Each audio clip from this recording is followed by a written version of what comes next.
بسم اللہ الرحمن الرحیم. ہمیں سورہ انفال کی آیت نمبر 41 سے شروع کرنا. اعوذ باللہ من الشیطان الرجیم. بسم اللہ الرحمن الرحیم. وَاعْلَمُوا اور جان لو انما غنمتم کہ جو کچھ مال غنیمت تم نے حاصل کیا من شیئن جو کچھ بھی فَأَنَّ لِلَّهِ خُمُسَهُ تو اللہ کے لیے ہے اس کا 1/5 حصہ، اس کا خمس، وَلِلرَّسُولِ اور رسول کے لیے. یہ سورہ انفال میں آپ کو پہلے کئی مرتبہ بتا چکا، قرآن مجید کے سورتوں کے دوسرے گروپ کی تیسری سورہ. ان سورتوں کے گروپ میں 4 سورتیں ہیں: الانعام، الاعراف، الانفال اور التوبہ. اس میں اللہ تعالیٰ نے یہ بتایا ہے کہ اللہ کے پیغمبر صلی اللہ علیہ وسلم نے کس طرح سے اللہ کے اس قانون کے مطابق کہ جس میں اللہ کے رسول جب کسی قوم پر آتے اللہ کا پیغام پیش کرنے کے بعد جب بات آخری حد تک واضح کر دیتے تو اس کے بعد اللہ کا عذاب ان پر آتا اور اللہ کے رسول اور ان کے ساتھی غالب آ جاتے. اللہ نے اس حقیقت کو ان صورتوں میں ایک ترتیب کے ساتھ بیان کیا. چنانچہ سورہ انعام میں اللہ نے دعوت کو بیان کیا، اس دعوت کو کہ جو عرب کے ان لوگوں کو کہ جن پر قرآن براہ راست نازل ہوا ان کے سامنے پیش کی گئی.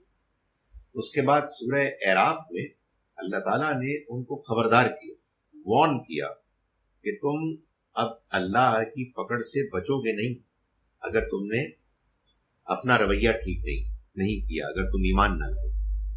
سورہ انفال میں جس کو ہم اب پڑھ رہے ہیں اللہ نے وہ راستہ ہموار کیا کہ جس کے ہموار کرنے کے بعد اللہ کا عذاب آنا. ایک جانب مسلمانوں کو تیار کیا کہ وہ اللہ کے اس عذاب کو نافذ کرنے کا ذریعہ بننے کے لیے تیار ہو جائیں، اور دوسری جانب جو بڑی بڑی رکاوٹیں تھیں عام لوگوں کے ماننے میں، ان رکاوٹوں کو دور کر کے عذاب کی ابتدائی شکل، عذاب کا ابتدائی کوڑا ہے جس کو کہ بیان کر دیا. سورہ توبہ ہے کہ جو عذاب کی سورہ، اگلی سورہ. چنانچہ یہ وہی سورہ ہے کہ جو بسم اللہ الرحمن الرحیم کے بغیر شروع ہوتی ہے. تو چنانچہ معلوم یہ ہوا کہ سورہ الانفال کا مضمون ہے تیاری. کس چیز کی تیاری؟ اللہ کے عذاب کے نازل ہونے. اس تیاری کے لیے اللہ نے انتخاب کیا مسلمانوں، یعنی اللہ کے پیغمبر کے ساتھی. اللہ نے یہ طے کیا اور یہ اس کا طریقہ ہے کہ اگر آپ کبھی اس کے کسی کام میں شامل ہو، اس کے دین کے پیغام کے پہنچانے میں، اس کی گواہی دینے میں اگر آپ شامل ہونا چاہتے ہیں تو اللہ تعالیٰ پھر آپ سے پہلے اس بات کا تقاضا کرتا ہے کہ آپ اپنے آپ کو پاک صاف کریں. آپ اپنے اندر کی ان خامیوں اور غلاظتوں کو دور کریں کہ جن کے ہوتے ہوئے آپ اللہ کے نمائندے نہیں بن سکتے. چنانچہ اس سورہ مبارکہ کا آغاز ہی اس سے ہوا تھا کہ یسألونک عن الانفال، یہ آپ سے مال غنیمت کے بارے میں پوچھتے. تو اللہ تعالیٰ نے فرمایا کہ قل الانفال للہ والرسول، آپ ان کو کہہ دیجئے کہ مال غنیمت تو اللہ اور اس کے رسول کے لیے. بھائی تمہارا کام تو کچھ اور ہے. تم کو تو اللہ نے سلیکٹ کیا ہے کہ تم اللہ کے نمائندے بن کر اللہ کے اس فیصلے کو امپلیمنٹ کرو کہ جس کے مطابق اس نے اس قوم پر عذاب نازل کرنا ہے کہ جس قوم نے اللہ کے رسول کا انکار کر دیا اور وہ اس انکار پر اڑ گئے. تو چنانچہ یہ مضمون شروع میں بیان ہوا اور اللہ نے ان کمزور لوگوں کو یہ بتایا کمزور مسلمانوں کو کہ جو غزوہ بدر کے موقع پر جب مسلمانوں کو فتح حاصل ہوئی تو وہ یہ پوچھنے لگے کہ بھائی اب مال غنیمت ملے گا کہ نہیں ملے گا. یا یہ ہو سکتا ہے کہ پہلے ہی سوال کر رہے ہوں کہ بھائی لڑیں گے تو صحیح مگر واٹ اباؤٹ مال غنیمت. تو اللہ تعالیٰ نے فرمایا کہ دیکھو فکر اباؤٹ اٹ، مال غنیمت تمہارے لیے ہے ہی نہیں، یہ تو اللہ اور اس کے رسول کے لیے ہے. تم تو کسی اور مقصد کے لیے لڑ رہے ہو، یہ تمہارا مقصد نہیں ہے کہ تم مال غنیمت کے لیے تم لڑائی کرو. اب 40 آیات کے بعد اللہ تعالیٰ آیت نمبر 41 سورہ انفال کی آیت نمبر 41 میں اب اس مضمون کو دوبارہ بیان کریں کہ وَاعْلَمُوا اور جان لو انما غنمتم کہ جو مال غنیمت من شیء جو کچھ بھی تم نے حاصل کیا فَأَنَّ لِلَّهِ خُمُسَهُ وَلِلرَّسُولِ تو وہ تو اللہ کے لیے ہے اس کا 5واں حصہ اور اس کے رسول کے لیے. یعنی یہ اب اللہ تعالیٰ نے مہربانی فرمائی کہ پہلے تو یہ بتایا تھا کہ تمہارا مال غنیمت سے کوئی تعلق ہی نہیں. اب اس نے ان پر واضح کرنے کے لیے کہ دیکھو یہ جو بات بیان کی گئی تھی وہ اس لیے کی گئی تھی کہ تمہاری نیت. مال غنیمت کے بارے میں یہ بتا دیا گیا کہ اس کا 5واں حصہ ہے جو اللہ اور اس کے رسول کے لیے. اللہ اور اس کے رسول کے لیے 5واں حصہ ہے، اسے کیا مراد ہے؟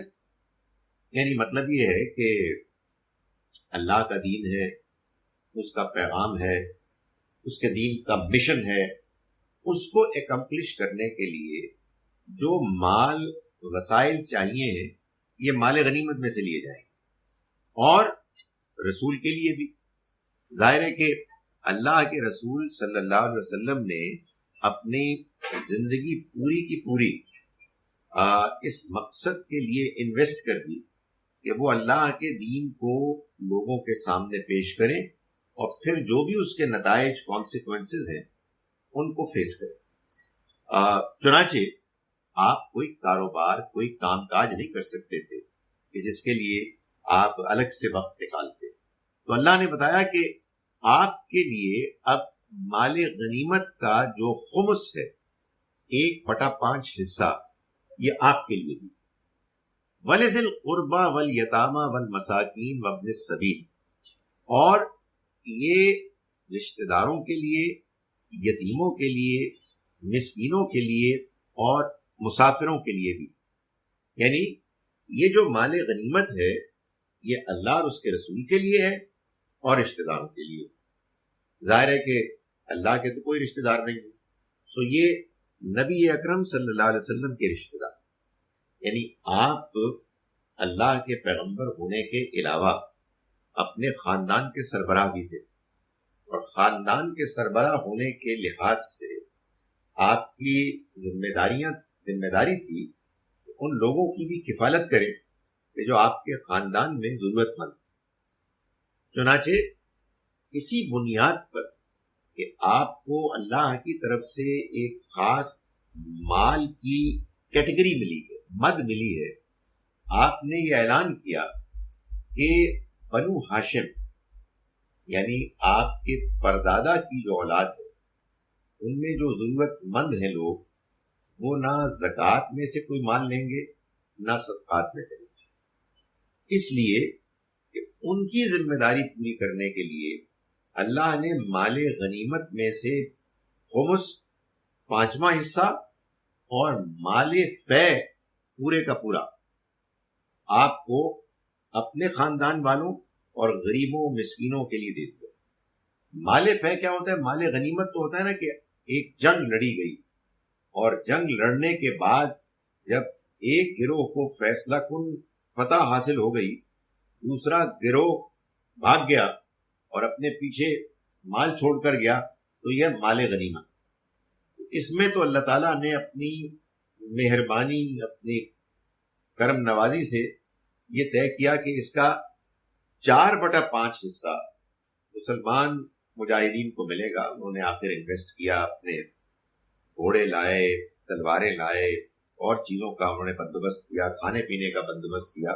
سو ان کو بہرحال اس میں سے حصہ ملے گا.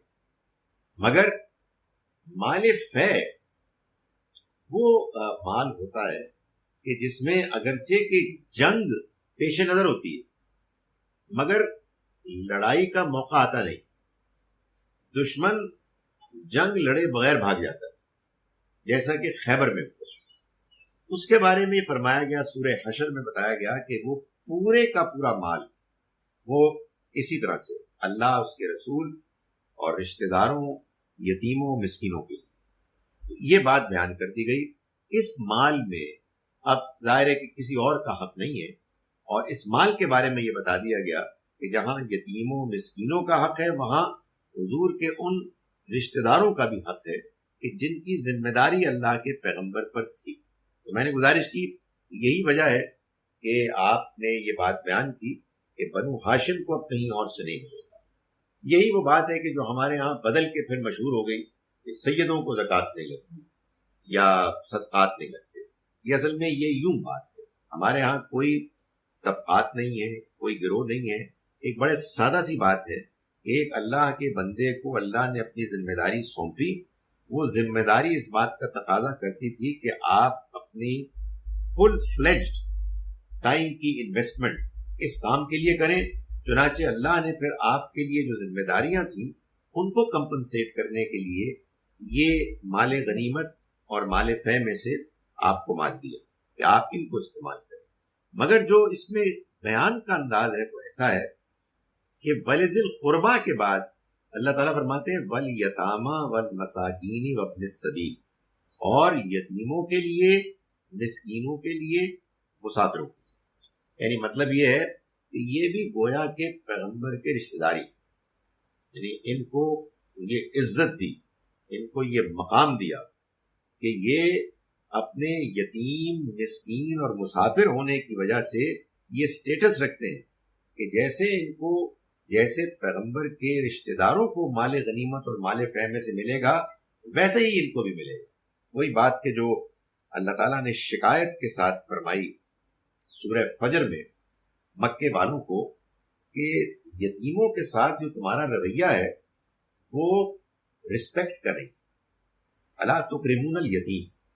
اللہ تعالیٰ یہ نہیں چاہتے کہ تم غریب لوگوں کو، مسکینوں کو، یتیموں کو مال دو اور کہو کہ لو مال اور دفاع ہو جاؤ. نہیں، وہ چاہتے ہیں کہ تم ان کی عزت دو، تم ان کو اپنا سا سمجھو. جب تم ان کو اپنائیت دو گے تو ظاہر ان کی مدد بھی کرو گے، مگر ان کے ساتھ بدتمیزی کرنا، ان کے ساتھ بے رخی اختیار کرنا، یہ اصل میں سارے رویے کو بالکل بیکار کر دیتا ہے، بالکل ضائع کر دیتا ہے.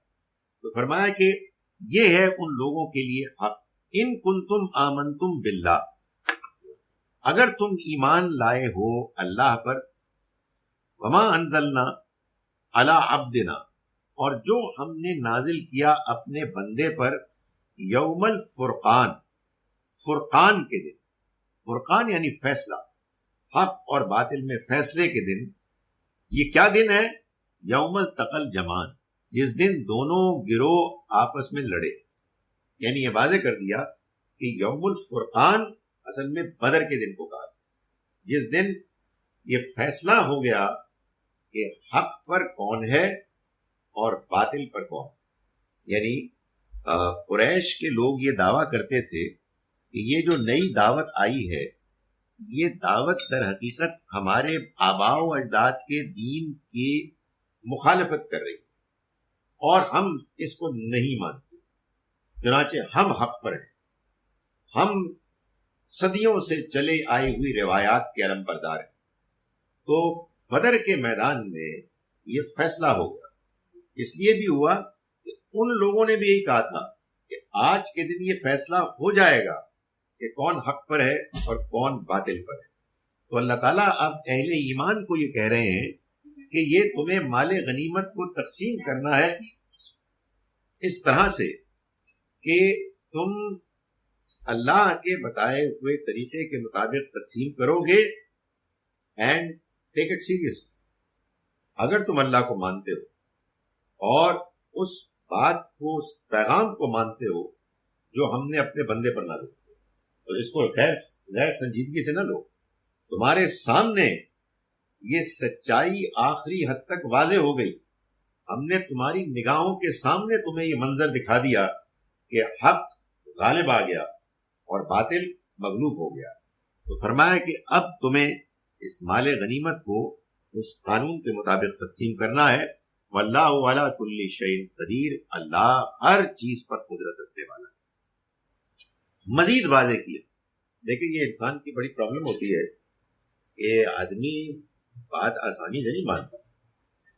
دنیا میں انسان کی مصروفیات، مشغولیات اور دلچسپیاں آدمی کو اللہ کے پیغام سے دور کرتی، آدمی کے اندر کلیئرٹی پیدا کرنے سے دھکیلتی اب کہ وہ اوائڈ کرے.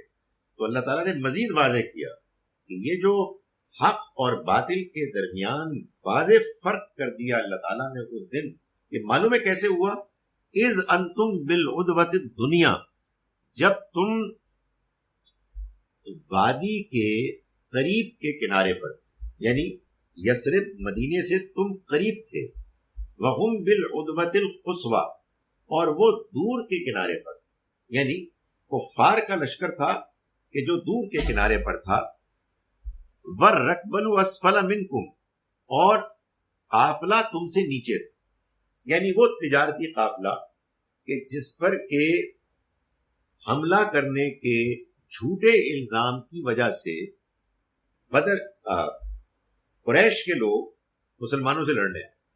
معلوم ہے نا، یہ پس منظر تھا کہ یہ خبر پہنچ گئی مکے والوں کو، یا انہوں نے خود ہی بنا لی کہ وہ قافلہ آ رہا ہے اور مسلمان اس کو لوٹنے جا رہے ہیں. تو انہوں نے کہا جی اب ہم ان کو نہیں چھوڑیں. سو وہ آئے ادھر سے، اور ادھر یہ قافلہ آ گیا اور ادھر یہ مسلمان تھے.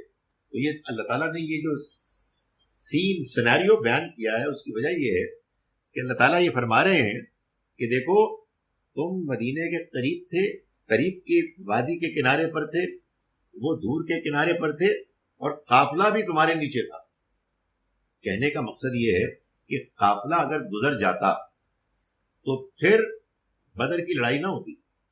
اس کی وجہ یہ ہے کہ قریش کے کچھ لوگ کہتے جی کہ بس بات ختم ہو گئی، قافلہ چلا گیا، اب کیا مسئلہ ہے. رائٹ ہے. اور دونوں ادھر ادھر تھے. تو اللہ تعالیٰ نے اس کا اہتمام کیا. فرمایا وَلَوْ تَبَاعَدْتُمْ، اگر تم ایک دوسرے سے وعدہ کرتے، یعنی اپوائنٹمنٹ لے کے کہتے فلاں دن فلاں وقت ہم آمنے سامنے آئیں گے، لَخْتَلَفْتُمْ فِي الْمِيعَادِ، تو تم اپنے وعدے کو پورا نہ کر سکتے. اس لیے کہ آپ سوچئے کیسے پاسبل ہے، صحرا، نہ گھڑیاں ہیں نہ کوئی اور کمیونیکیشن کا طریقہ ہے. وہ ادھر سے مکے سے آ رہے ہیں، یہ مدینے سے آ رہے ہیں، ادھر سے وہ قافلہ آ رہا ہے. اللہ نے ان سب کو ایک دوسرے کے آمنے سامنے کر دیا. کیا ہوا؟ لَخْتَلَفْتُمْ فِي الْمِيعَادِ، اگر تم ایک دوسرے سے وعدہ کرتے تو تم وعدے میں اختلاف کرتے. لیکن وَلَكِنْ لِيَقْضِيَ اللَّهُ أَمْرًا كَانَ مَفْعُولًا، مگر اللہ نے یہ نہیں ہونے دیا، بلکہ اللہ نے یہ کیا تاکہ جو معاملہ ہونا تھا وہ ہو کر رہے. لِيَقْضِيَ اللہ، تاکہ اللہ کر گزرے، امرن اس معاملے کو، کانا مفعولا جس کو ہو کر رہنا تھا. یعنی اللہ نے یہ ساری ارینجمنٹ ایسے کی تاکہ جو اللہ کے پیش نظر پلان تھا وہ پورا ہو جائے.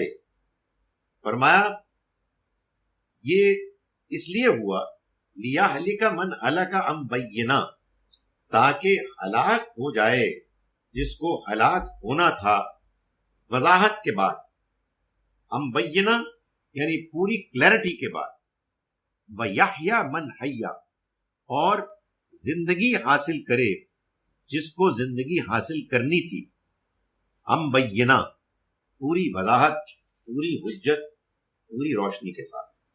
یعنی اللہ تعالیٰ یہ بتا رہے ہیں کہ بدر کی لڑائی جس طرح سے ہوئی اس میں اللہ تعالیٰ نے تمام چیزوں کو ایسے ارینج کیا کہ پھر اس کو اوائڈ کرنا ممکن ہی نہیں رہا. ادھر سے قریش کا قافلہ آیا, ادھر سے مسلمان آ رہے تھے, اور وہاں سے وہ قافلہ تجارتی بھی موجود تھا کہ جو بظاہر بون آف کنٹینشن, لڑائی کی اصل وجہ بن رہا تھا. اور یہ دونوں بدر کی میدان میں آمنے سامنے آ گئے. اگر یہ آپس میں باقاعدہ طے کر کے اپوائنٹمنٹ کے ساتھ آتے تب بھی یہ نہیں مل سکتے. کوئی گوگل والی کوئی میم تو تھی نہیں کہ جو ان کو بھی بتاتی اور ان کو بھی بتاتی کہ جی لیفٹ ٹرن کریں اور رائٹ ٹرن کریں. And now it's شورائے Quaid Azam نہ بتا سکتی. اب تو صورتحال یہ ہے کہ آپ کے پاس بہت سارے ایسے وہ ہیں طریقے کہ جس میں آپ صحیح جگہ پہنچ جاتے ہیں. اس زمانے میں کچھ بھی نہیں تھا, اور اللہ نے ان کو ایک ساتھ سامنے کھڑا کر دیا تاکہ وہ لڑائی ہو, وہ جنگ ہو جس میں ہلاک ہو جائے وہ کہ جس کو ہلاک ہونا ہے. تمام تر وضاحت کے باوجود پیغام واضح ہو گیا, بات سامنے آ گئی, مگر وہ مرنا چاہتے ہیں قریش کے لیڈرز مر جائے اور زندہ رہے جس کو رہنا ہے واضح روشنی کے بعد. وَإِنَّ اللَّهَ لَسَمِيعٌ عَلِيمٌ, اور اللہ سب کچھ سننے والا, سب کچھ جاننے والا ہے. یہ جو بات بیان کی گئی ہے یہ بات ایسے ہی نہیں بیان کی گئی. یہ اس لیے کہا گیا ہے کہ اللہ سب کچھ سننے والا, سب کچھ جاننے والا ہے, تبھی تو اس نے اس کو ممکن بنایا, ورنہ یہ ہو نہیں سکتا. اگر ساری معلومات, ساری انفارمیشن نہ ہوتی اور پھر اللہ تعالیٰ اس کو پلان نہ کرتے کہ وہ ایک دوسرے کے سامنے آئیں اینڈ اس ٹائم پر جب ان کے لیے سامنے آنا ضروری تھا, اگر اللہ نہ جانتا نہ سنتا تو یہ نہیں ہو سکتا. اس کو ساری باتیں معلوم تھیں جو وہ کر رہے تھے, وہ ہر چیز سے واقف تھا. فرمائے اذ یریکہم اللہ فی منامک قلیلا. اب مزید واضح کر رہا ہے اللہ تعالیٰ کہ یہ جو یوم الفرقان ہے, بدر کا دن, حق اور باطل میں فیصلہ کن جو وضاحت ہے, فرق ہے, اس کا دن. اس کو اللہ نے کیسے ممکن بنایا؟ یہ جو ہوتے ہیں نا واقعات, یہ ان میں بڑی تفصیلات ہوتی ہیں. آپ کوئی بھی ایونٹ کریں, چھوٹا بڑا, بڑی ڈیٹیلز ہوتی ہیں. تو اللہ تعالیٰ نے یہ بہت بڑا ایونٹ کیا, اور اللہ تعالیٰ اب یہ بتا رہے ہیں کہ اس ایونٹ کو ممکن بنانے کے لیے اس نے کیا کیا, کیا کیا کچھ کیا. فرمائے اذ یریکہم اللہ فی منامک قلیلا. جب تم کو اللہ نے دکھایا انہیں, فی منامک, تمہارے خواب میں, قلیلا, تھوڑا. یعنی نبی صلی اللہ علیہ وسلم کو آپ کے خواب میں قریش کے لشکر کو دکھایا گیا تھوڑا. خواب میں اصل میں عام طور پر جو چیزیں دکھائی جاتی ہیں, سچے خواب کی بات کر رہا ہوں, وہ مانوی حقیقت کے لحاظ سے دکھائی جاتی ہے, جو اصل حقیقت ہے اس لحاظ سے, نہ کہ ظاہری حقیقت. تو قریش کا وہ بڑا لشکر تھا 1000 کا, لیکن حقیقت میں اپنی قوت کے لحاظ سے, حوصلے کے لحاظ سے, پوٹینشل کے لحاظ سے چھوٹا تھا. تو اللہ تعالیٰ نے اسی کو خواب میں دکھا دیا. وَلَوْ أَرَاكَهُمْ كَثِيرًا, اور یہ بتایا کیوں ایسا کیا, کہ اگر وہ تم کو دکھاتا ان کو کثیر, تعداد میں زیادہ, لَفَشِلْتُمْ, تو تم ضرور ہمت ہار جاتے. یعنی حضور کو خواب میں دکھاتا اللہ تعالیٰ, نبی صلی اللہ علیہ وسلم اس کو مسلمانوں سے شیئر کرتے, مسلمانوں میں بعض لوگ پھر اس کے نتیجے میں ہمت ہار جاتے. تو اللہ تعالیٰ نے اس کی وضاحت فرمائی, اس کو کلیئر کیا اس کا مقصد کیا تھا, کہ تم ہمت ہار جاتے, بلا تنازعتم, اور تم ایک دوسرے سے جھگڑا کرتے, فی الامر, اس معاملے میں, جنگ کے معاملے میں, ولکن اللہ سلم, مگر اللہ نے تمہیں بچا لیا. یعنی تمہیں جھگڑے سے بچا لیا, تمہیں ہمت ہارنے سے بچا لیا, تمہارے سامنے اس لشکر کی حقیقت کو پیش ایسے کیا کہ تمہیں یہ حوصلہ ہوا کوئی مسئلہ ہی نہیں ہے، ہم ان سے لڑیں گے اور ہم غالب آ جائیں گے. سو میدان جنگ میں اور میدان کھیل میں اصل چیز ہمت ہوتی ہے. آپ کے اندر کانفیڈنس ہے تو آپ اس کانفیڈنس کے ساتھ جاتے ہیں اور پھر اللہ مدد بھی کرتا ہے. فرمائے انہو علیم بذات الصدور، یقیناً وہ جو کچھ سینوں میں ہے اس کو اچھی طرح جانتا ہے. وَإِذْ يُرِيكُمُوهُمْ إِذَا الْتَقَيْتُمْ فِي أَعْيُنِكُمْ قَلِيلًا، اور یاد کرو اس وقت کو کہ جب اس نے تم کو دکھایا انہیں، جب تم ان سے لڑنے کے لیے سامنے آئے تمہاری آنکھوں میں تھوڑا. سمجھے آپ؟ اس نے تمہیں دکھایا ان کو، دیکھ تم رہے تھے اپنی آنکھوں میں، اور کن کو دیکھ رہے تھے؟ ان کو. جب تم آمنے سامنے آئے تو تم نے ان کو دیکھا اپنی آنکھوں سے تھوڑا. پہلے خواب کی بات ایکچولی. وَيُقَلِّلُكُمْ فِي أَعْيُنِهِمْ، اور تم کو تھوڑا کر کے دکھایا اس نے ان کی آنکھوں. لِيَقْضِيَ اللَّهُ أَمْرًا كَانَ مَفْعُولًا، کیوں؟ تاکہ اللہ اس معاملے کا فیصلہ کر دے جس کو ہو کر رہنا تھا. دیکھیں یہ یوں ہوا کہ نبی صلی اللہ علیہ وسلم کو پہلے تو خواب میں دکھایا کہ یہ قریش کا لشکر تھوڑا، آپ نے اس خواب کو شیئر کیا، لوگوں میں کانفیڈنس آیا. پھر وہ میدان کی طرف گئے، میدان میں جب پہنچے تو ادھر مسلمانوں نے قریش کے لشکر کو دیکھا اور انہوں نے دیکھا کہ بہت تھوڑے ہیں، ادھر قریش نے مسلمانوں کو دیکھا تو دیکھا کہ یہ بھی تھوڑے ہیں. ان کے اندر کانفیڈنس پیدا ہوا کہ ہم ان کی ایسی کی تیسی کر دیں گے، ان کے اندر یہ پیدا ہوا ہم ان کو گاجر مولی کی طرح کاٹ دیں گے. اگر یہ نہ ہوتا تو لڑائی نہ ہوتی.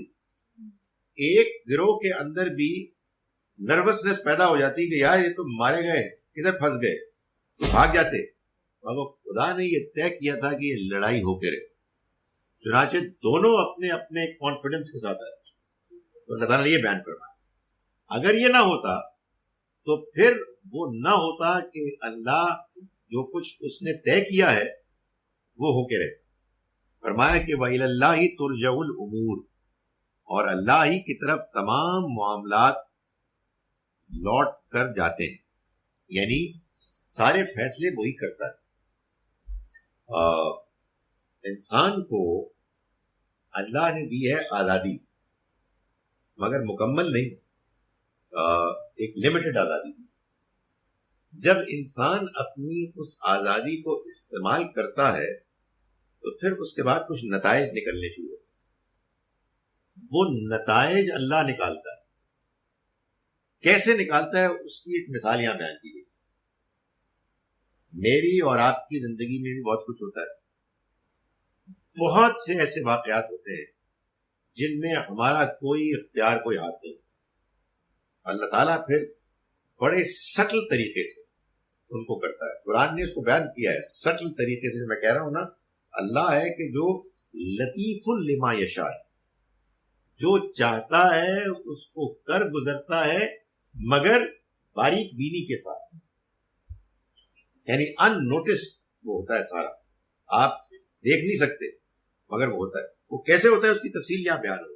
اسی لیے آپ دیکھیں کہ قرآن مجید ایک اتنی کمال کی کتاب ہے کہ اس میں آپ کو اللہ تعالیٰ نے بعض واقعات کے ذریعے سے یہ بتا دیا کہ اللہ تعالیٰ کرتے کیا ہیں. ادھر ان کے دل میں یہ بات ڈال دی کہ وہ تھوڑے ہیں، ادھر ان کے دل میں ڈال دی یہ تھوڑے ہیں. دونوں کو ایک ہی وقت میں آمنے سامنے لے آیا. اس کے بعد اب یہ لڑے. کیوں؟ اس لیے کہ اللہ نے یہ فیصلہ کر دیا تھا کہ اب یہ معاملہ ہو کے رہے. مگر یہ فیصلہ الل ٹپ نہیں ہوا تھا. قریش کو بہت موقع ملا، ان کو بہت اپرچونٹیز ملی، مگر انہوں نے انکار، ضد، دشمنی، بدتمیزی اور نہ جانے کیا کیا کچھ کیا، ظلم کیے. اس کے بعد پھر اللہ تعالیٰ نے فیصلہ کیا کہ اب وہ نہیں چھوڑے. لیکن یہ فیصلہ بھی اس نے ایسے کیا کہ یہ ارینجمنٹ ہوئی کہ دونوں آمنے سامنے آ. پچھلی قوموں کے معاملے میں اکثر وہ بادلوں کے ذریعے سے، ہواؤں کے ذریعے سے، بجلی کی کڑک کے ذریعے سے، طوفان زلزلے کے ذریعے سے کرتا تھا، اس مرتبہ اس نے اپنے پیغمبر کے ساتھیوں کے ذریعے سے قریش کو 13 برس یہ موقع دیا کہ اللہ کے پیغمبر ان کے درمیان موجود تھے، روزانہ اللہ کا پیغام پیش کرتے، اپنا اعلیٰ ترین کردار پیش کرتے، اللہ کی اس کتاب سے پیش کرتے کہ جس کو قریش تو اچھی طرح جانتے تھے کہ یہ اس زبان میں نازل ہوئی ہے کہ جو زبان خود پکار پکار کے کہہ رہی ہے کہ یہ اللہ کا کلام، اس بندے کی زبانی جاری ہوا کہ جنہوں نے نہ کبھی پڑھا نہ کبھی لکھا۔ قریش پر بات واضح تھی، ان کو یہ موقع ملا، مگر انہوں نے اپنی چودراہٹ کے نکل جانے کے خدشے کی وجہ سے اپنے آباء و اجداد کے دین روایات پر ایک جھوٹی غیرت کے نتیجے میں انہوں نے اس کا انکار کر دیا۔ تو اللہ نے پھر ان کے بارے میں یہ فیصلہ کیا، یا ایھا الذین آمنوا، ایمان والو، اذا لقیتم فئۃ، جب تم لڑو، جب تم ملو، یعنی لڑنے کے لیے کسی گروہ سے، فاثبتوا، تو ثابت قدم رہو، واذکروا اللہ کثیرا لعلکم تفلحون، اور اللہ کا ذکر کرو کثرت کے ساتھ تاکہ تم کامیاب۔ یعنی مطلب یہ ہے کہ یہ اللہ کی طرف سے تم جنگ لڑ رہے ہو، تمہارا رویہ یہ ہونا چاہیے کہ تم اللہ کی مدد مانگو، تم ثابت قدم رہو، اور ثابت قدمی کے لیے تم اللہ سے دعا کرو، اس کا ذکر کرو تاکہ تم اس مشن میں کامیاب ہو جاؤ، اللہ تمہیں اس میں کامیاب کرے۔ یہ وہی چیز ہے کہ جس کا نمونہ، جس کی پریکٹس ہم کو اللہ تعالیٰ کراتا ہے عملاً حج میں، کہ آپ کو 10، 11، 12 اور اگر چاہے انسان تو 13 ذوالحج کو شیطان کا مقابلہ کرنا ہوتا ہے، اس کو کنکر مارنے ہوتے ہیں، رمی جمرات کرنے ہوتی ہے، لیکن اس سے پہلے 9 ذوالحج کو آپ میدان عرفات میں اللہ سے توفیق مانگتے ہیں، گناہوں کی معافی مانگتے ہیں، ثابت قدمی کے لیے التجا کرتے ہیں، تو یہ تیاری۔ تو اللہ تعالیٰ نے فرمایا کہ دیکھو جب تم لڑو تو تمہارے اندر یہ جذبہ ہونا چاہیے کہ تم ثابت قدم رہو گے اور اللہ کا ذکر کرو کثرت کے ساتھ تاکہ تم فلاح پاؤ۔ معلوم یہ ہوا کہ اللہ کی مدد آتی ہے اپنے بندوں کے لیے تو وہ کچھ شرائط کے ساتھ آتی ہے، انسان ان شرائط کو پورا کرے گا تو اللہ کی مدد آئے گی۔ اللہ نے اس دنیا میں انسانوں کو جس امتحان میں مبتلا کیا ہے، اس امتحان میں اس نے طے کیا ہے کہ لوگوں کے بارے میں اس کا فیصلہ ہوگا ان کے اپنے رویے کے نتیجے۔ فرمایا کہ وَأَطِیعُوا اللَّهَ وَرَسُولَهُ، اور اطاعت کرو اللہ اور اس کے رسول کی، وَلَا تَنَازَعُوا، اور ایک دوسرے سے جھگڑے میں مت پڑو، یعنی آپس میں اختلافات مت کرو، وَتَفْشَلُوا، تو کہیں ایسا نہ ہو جائے کہ تم ہمت ہار جاؤ، وَتَذْهَبَ رِيحُكُمْ، اور تمہاری ہوا اکھڑ جائے، وَاصْبِرُوا، اور صبر کرو، ثابت قدم رہو، ان اللہ مع الصابرین، اللہ ساتھ ہے ان کے کہ جو ثابت قدمی دکھاتے ہیں۔ اللہ اور اس کے رسول کی اطاعت کرو، ظاہر ہے یہاں ایک خاص مفہوم ہے، میدان جنگ کھڑا ہے، موجود ہے، اور دوسری طرف دشمن کی فوج ہے، اب اللہ کے رسول جو تمہیں ہدایات دے رہے ہیں ان کو فالو کرو، اس لیے کہ اگر تم نے اب ڈسپلن کو توڑا اس کے نتیجے میں تم آپس میں لڑنا شروع کر دو آپس میں، اور اس کے نتیجے میں یہ ہوگا کہ تمہارے اندر کے جو ہمت حوصلہ ہے وہ ختم ہو جائے گا، تمہارے اندر کی ہوا اکھڑ جائے گی، اور پھر تم اللہ کے اس منصوبے کے مطابق اپنے آپ کو نہیں ڈھال سکو گے۔ فرمایا اللہ تو ساتھ ہے ان کے کہ جو ثابت قدمی دکھانے والے ہیں۔ وَلَا تَكُونُوا كَالَّذِينَ خَرَجُوا مِن دِيَارِهِمْ، اور نہ ہو جاؤ ان لوگوں کی طرح کہ جو نکلے اپنے گھروں سے بطرن، دکھاوا کرتے ہوئے، اتراتے ہوئے وریا الناس، اور لوگوں کو دکھانے کے لیے دکھاوا کرتے ہوئے، وَيَصُدُّونَ عَن سَبِيلِ اللَّهِ، اور اللہ کے راستے سے وہ روکتے ہیں. یعنی یہ قریش کا نقشہ بیان کیا کہ جب یہ گھر سے نکلے تو ان کا رویہ یہ تھا کہ یہ اکڑ رہے تھے، اترا رہے تھے. اپنے بارے میں ان کا جو انداز تھا لوگوں کو دکھانے کا وہ یہ تھا کہ جیسے کہ یہ بڑے کمال کے لوگ ہیں، بہت بڑا کام کرنے جا رہے ہیں. اور ایسے لوگوں کی پھر خواہش ہوتی ہے کہ دوسرے لوگ ان کی تعریف کریں، نعرے لگائیں، تالیاں پیٹیں. یہ بڑا مشکل کام ہوتا ہے کہ آدمی کوئی بڑا کام کر رہا ہو اور اس میں اس کا مقصد کسی کو دکھانا نہ ہو بلکہ اللہ کو راضی کرنا ہو، اپنی ذمہ داری پوری کرنا ہو. جس کے اندر اللہ کے ساتھ صحیح تعلق نہیں ہوگا تو ظاہر ہے انسان کے اندر کوئی خلا تو نہیں ہوتا. پھر آدمی اللہ کو راضی نہیں کرے گا، بندوں کو راضی کرے گا، لوگ اس کی تعریف کریں. تو یہ قریش کا نقشہ کھینچا کہ دیکھو اے مسلمانوں، تم ان کی طرح نہ ہو جانا کہ جو نکلے اپنے گھروں سے تو اتراتے ہوئے، وریان ناس، لوگوں کو دکھاتے ہوئے، یعنی ریاکاری کرتے ہوئے، اور وَيَصُدُّونَ عَن سَبِيلِ اللَّهِ، اور وہ اللہ کے راستے سے روکتے. یعنی انہوں نے جو رویہ اختیار کیا یہ سارے کا سارا رویہ اصل میں یہ تھا کہ لوگوں کو اللہ کا پیغام نہ پہنچے. اللہ کے پیغمبر کی طرف سے جو اللہ کی مرضی نازل ہوئی ہے لوگ اس سے دور ہو جائیں. تم ان کی طرح نہ ہو جاؤ. وَاللَّهُ بِمَا يَعْمَلُونَ مُحِيطٌ، اور اللہ جو کچھ بھی وہ کر رہے ہیں ان کا احاطہ کیے ہوئے. یعنی گویا کہ یہ بات یوں بیان کی کہ یہ سارا وہ کام کر رہے تھے، حالانکہ حقیقت یہ ہے کہ اللہ نے ان کو گھیرے میں لیا. یعنی ایک عجیب چیز ہے کہ انسان اکڑتا ہے، انسان دکھاوا کرتا ہے، انسان تکبر کرتا ہے، یہ جانے بغیر کہ عین اس وقت اللہ نے اس کو گھیرے میں لیا ہوا ہے اور کسی وقت بھی اس کو پکڑ سکتا ہے اور اس کا صفایا کر سکتا ہے. یعنی آپ دیکھیے کتنی احمقانہ بات ہے کہ انسان غلط رویہ اختیار کرتا ہے اس بات کو نظر انداز کر کے کہ اللہ عین اس وقت اس کو پوری طرح سے اپنے گرفت میں لیے ہوئے، بس فیصلے کی دیر ہے، کچھ وقت کی بات. یہ وہی معاملہ ہے نا کہ جس کو ظاہر سمجھانے کے لیے کوشش اللہ تعالیٰ نے اس بات کو بیان کیا.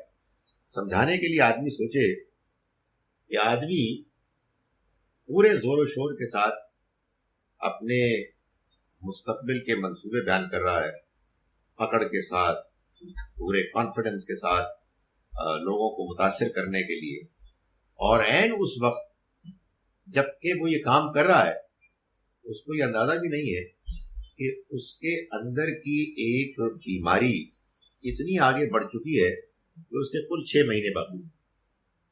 کتنی بدنصیبی ہے، آدمی کتنا پاگل ہوتا ہے کہ وہ اکڑتا ہے، اتراتا ہے اور اپنے بارے میں بڑی غلط فہمی کا شکار ہوتا ہے. اور حقیقت یہ ہے کہ جب وہ اس غلط فہمی کا شکار ہوتا ہے اس وقت عین اس وقت اس کے بارے میں فیصلہ ہو چکا ہوتا ہے. تو اللہ تعالیٰ یہاں یہ قریش کا یہ نقشہ یہاں بیان فرما رہے ہیں مسلمانوں کو متوجہ کرتے ہوئے کہ دیکھو تم نہ ہو جانا ان لوگوں کی طرح کہ جو نکلے اپنے گھروں سے اکڑتے ہوئے، اتراتے ہوئے، لوگوں میں دکھاوا کرتے ہوئے، اور یہ روکتے ہیں اللہ کے راستے میں، حالانکہ جو کچھ وہ کر رہے ہیں اللہ نے اس کو گھیرے میں لیا. جو کچھ وہ کر رہے ہیں اللہ اس کو احاطے میں کیے ہوئے. یہ ظاہر ہے کہ قریش کو بیان کیا گیا، قریش کے بارے میں کہ وہ یہ کر رہے تھے. فرمایا وَإِذْ زَيَّنَ لَهُمُ الشَّيْطَانُ أَعْمَالَهُمْ. یہ اس موقع کی بات ہے کہ جب شیطان نے ان کے اعمال کو ان کے لیے خوشنما بنا دیا. وَقَالَ لَا غَالِبَ لَكُمُ الْيَوْمَ، اور اس نے کہا کہ دیکھو آج تم پر کوئی غالب نہیں آ سکتا، من الناس، لوگوں میں سے، وَإِنِّي جَارٌ لَكُمْ، اور تمہیں کوئی پریشانی نہیں ہونی چاہیے، میں تمہارے ساتھ. فَلَمَّا تَرَاءَتِ الْفِئَتَانِ، پھر جب دونوں گروہوں کا آپس میں آمنا سامنا ہوا، نَكَصَ عَلَىٰ عَقِبَيْهِ، تو وہ غائب ہو گئے، اپنے الٹے پاؤں بھاگ نکلا. وقال انی بریء منکم، اور اس نے کہا کہ میں تو تم سے بری ہوں. انی ارا ما لا ترون، میں وہ دیکھتا ہوں جو تم نہیں دیکھ سکتے. انی اخاف اللہ، میں اللہ سے ڈرتا ہوں. واللہ شدید العقاب، اور اللہ سزا دینے میں بہت سخت. یہ کیا بات ہے؟ قرآن مجید یہ بتا رہا ہے کہ عین اس وقت کہ جب یہ قریش کے لوگ آگے بڑھ رہے تھے اور لڑائی کے لیے پورے اعتماد کے ساتھ ریاکاری کرتے ہوئے اتراتے ہوئے بڑھ رہے تھے، تو ان کو تھپکی دینے کے لیے شیطان بھی ان کو بہلا پھسرا رہا. شیطان کر رہا تھا، اس سے کیا مراد ہے؟ ظاہر ہے کہ شیطان کے جو وار ہوتے ہیں اس کے کئی طریقے ہوتے ہیں. ایک طریقہ یہ ہے کہ وہ آپ کو براہ راست وسوسہ اندازی کرے، اور بعض اوقات یہ ہوتا ہے کہ وہ اپنے چیلوں کو استعمال کرتا. چنانچہ قرآن مجید نے اپنے بالکل ہی آخری آیت میں فرمایا کہ یہ جو شیطان کے چیلے شیطان ہیں وہ من الجنت والناس، جنوں میں سے بھی ہوتے ہیں، انسانوں میں سے بھی ہوتے ہیں. تو قرآن سے یہ معلوم ہوتا ہے کہ جو معاملہ ان کے ساتھ ہوا وہ اصل میں یہودیوں کے ذریعے سے. یہودیوں نے مکے والوں کو تھپکی دی اور ان کو انکریج کیا کہ تم جا کے ان سے لڑو، اور ان کو یہ کہا کہ ہم تمہارے ساتھ، ڈونٹ وری. اول تو تم خود ہی بہت مضبوط ہو، لیکن اگر فرض کرو کہ تمہیں کوئی اور مدد درکار ہوئی تو ہم یثرب میں، مدینے میں موجود ہیں، ہم بھی تمہاری مدد کریں گے. جب وہ وہاں پہنچے اور انہوں نے اس منظر کو دیکھا تو انہوں نے کہا یہ ہم جا رہے ہیں، ہمیں تو نظر آ رہا ہے کہ یہ پکڑے جائے، ہم اللہ سے ڈرتے ہیں. اس کا کیا مطلب ہے؟ اس کا مطلب یہ ہے کہ یہودیوں کو یہ بات تو معلوم تھی کہ یہ اللہ کے پیغمبر، ان کے بارے میں قرآن مجید نے یہ بتا دیا کہ وہ کم سے کم ان کے علماء تو اس بات کو جانتے تھے کہ آپ اللہ کے پیغمبر ہیں، اتنے واضح طریقے سے جیسے وہ اپنے بیٹوں کو پہچانتے. چنانچہ ان کو یہ معلوم تھا اپنی کتابوں سے کہ جو گروہ اللہ کے رسول کے مقابلے میں آئے گا وہ پاش پاش ہو جائے گا. تو انہوں نے عین اس وقت کہ جب ان کو بہلا پھسلا کر اور انکریج کر کے میدان جنگ میں بھیجا، عین اس وقت مقابلہ انہوں نے کہا جی کہ ہم نہیں جا رہے، ہم اللہ سے ڈرتے ہیں. آپ کہیں گے کہ یہ بات سمجھ نہیں آئی، وہ تو شیطان نے کہا نا، شیطان نے کہہ کے ان کو اپنے لوگوں کو آگے پہنچا دیا. شیطان کے روپ میں، شیطان تو اس نے تو ان کو ورغلایا، اور جو لوگ ورغلائے گئے وہ بہت سارے تھے. تو اس کو یوں ڈسکرائب کیا گیا.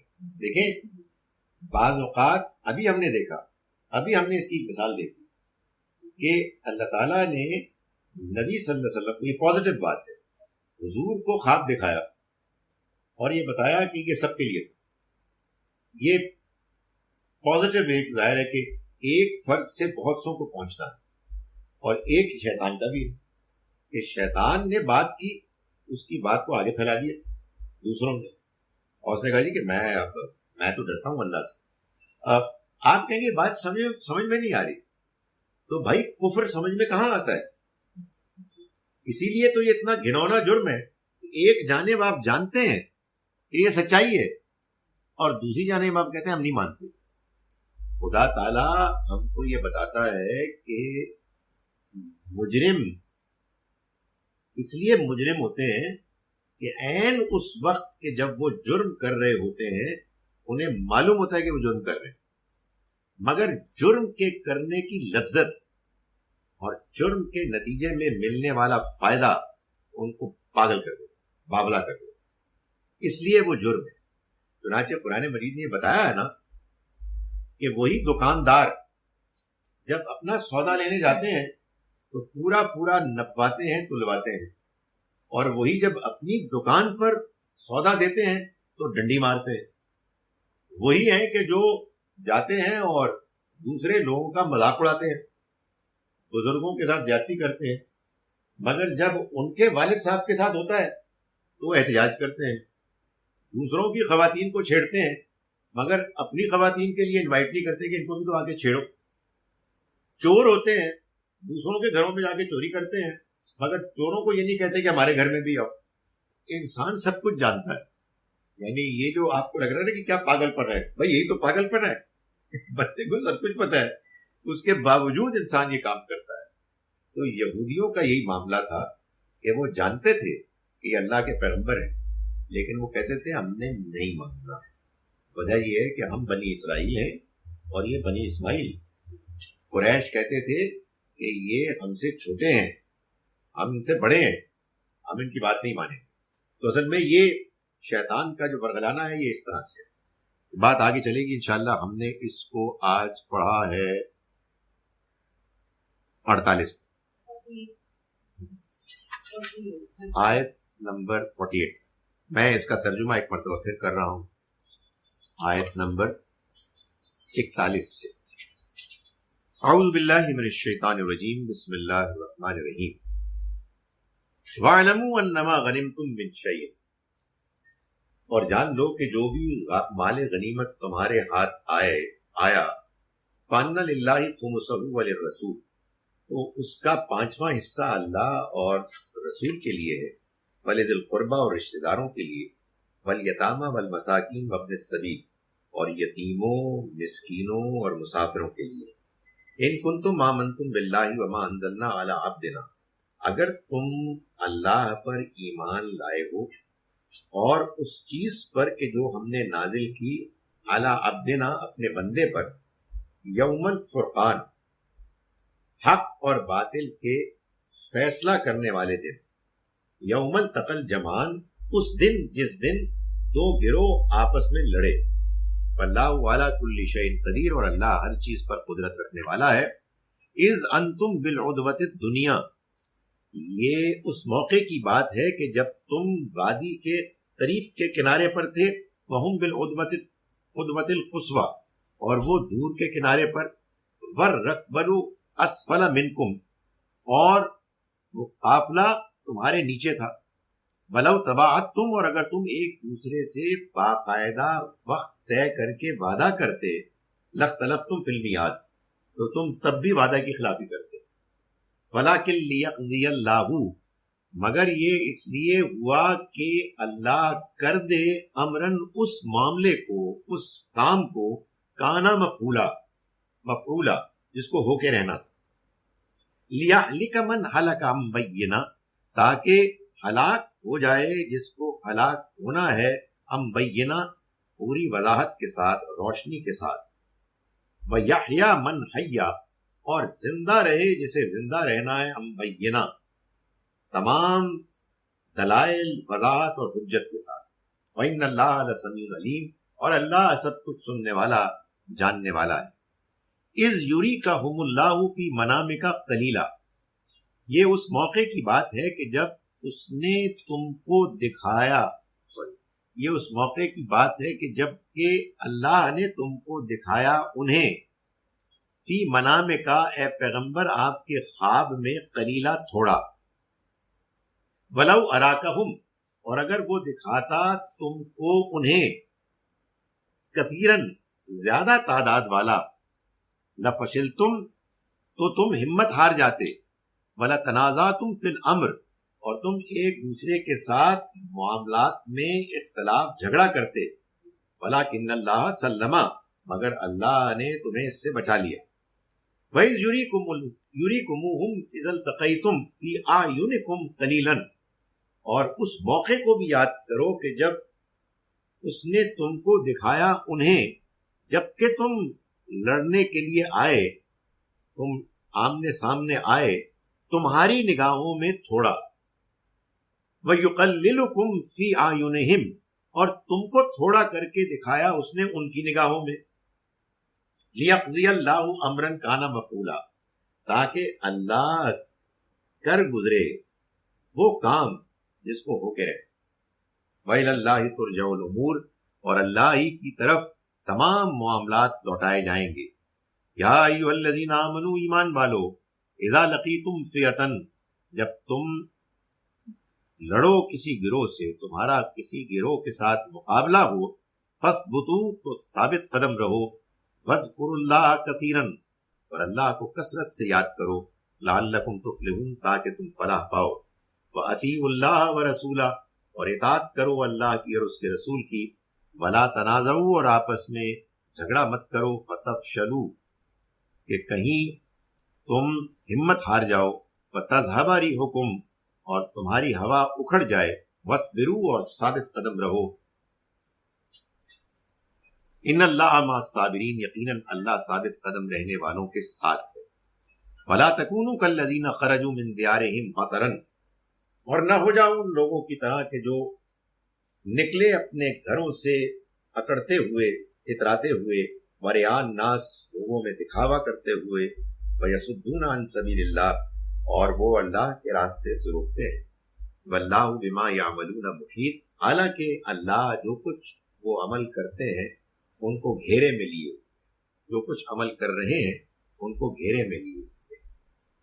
وَإِذْ زَيَّنَ لَهُمُ الشَّيْطَانُ أَعْمَالَهُمْ، جب خوشنما بنا دیا ان کے لیے شیطان نے ان کے اعمال کو، فقال، اور اس نے کہا، لا غالب لکم اليوم، آج کے دن تمہارے اوپر کوئی غالب نہیں آ سکتا، من الناس، لوگوں میں سے، وَإِنِّي جَارٌ لَكُمْ، اور میں تمہارے ساتھ، فلما تراءت الفئتان، مگر جب دونوں گروہوں کا آمنا سامنا ہوا، تو نکص علی عقبیہ، تو وہ الٹے پاؤں بھاگ گیا،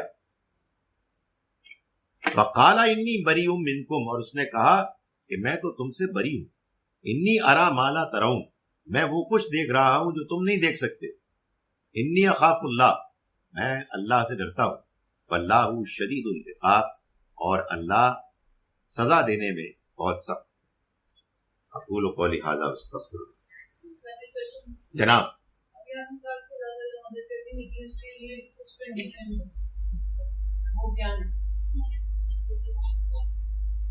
وہ کنڈیشن اللہ تعالیٰ نے ایک جگہ یوں بیان کی ہے، ان تنصر اللہ ینصرکم، اگر تم اللہ کی مدد کرو گے تو وہ تمہاری مدد کرے گا، یعنی اگر تم اللہ کے بندے بنو گے، اگر تم اپنے ان حالات میں جن میں وہ تمہیں آزما رہا ہے اس کی توقع کے مطابق پرفارم کرو تو پھر اس کی مدد کی جائے گی۔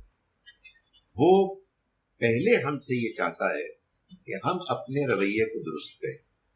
اب دیکھیں، اس میں انسان کو جب اس طرح کا معاملہ پیش آئے تو فیصلہ کرنا چاہیے ایسے کہ ہم اللہ کے بارے میں جج نہ کریں بلکہ اللہ کی ججمنٹ کو اپنے اوپر طاری کریں، یعنی یہ نہ کریں کہ ووٹ میں کتنا کرا بھائی، ووٹ کی نہیں نماز پڑھا، نہیں، اس کا مطلب یہ ہے کہ آپ اپنے آپ سے کہیں کہ نہیں کچھ گڑبڑ ہو رہی، ابھی پروبیبلی اٹس ناٹ انف، آپ کہیں نہیں یہ کیا بات ہوئی، نہیں، اصل میں دیکھیں بات یہ ہے کہ کسی کو ایمان کہتے ہیں، پھر آپ سوال کریں گے ایمان کا مطلب، پھر اس کا مطلب کہ آنکھیں بند کر کے ماننا، نہیں، ہم کو اللہ نے اپنے کلام کے ذریعے سے اور خود ہماری زندگی میں اتنے تجربات پہلے کرا دیے، اتنی باتیں پہلے سمجھا دی ہیں کہ اب ہم اللہ کو ٹیسٹ نہیں کریں،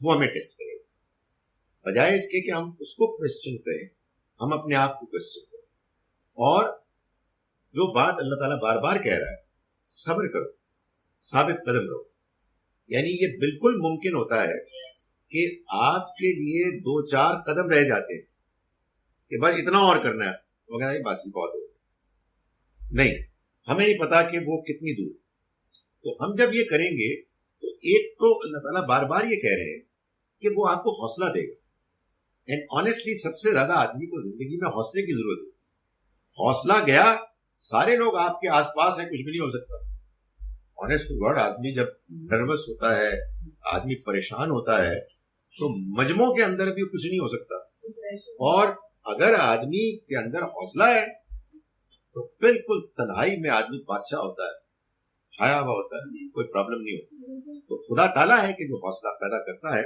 وہ یہ کہتا ہے جی کہ میری آپ منیمم ریکوائرمنٹس پوری کر دیں اور اس کے لیے کوشش جاری رکھیں، پھر دیکھیے کیا ہوتا ہے. کبھی بھی ہم پرفیکٹ تو نہیں ہو سکتے، غلطیاں تو ہوتی رہیں گی، اور جو ہمارے اندر کمیاں ہیں ہم کوشش تو کریں گے لیکن وہ رہیں گی.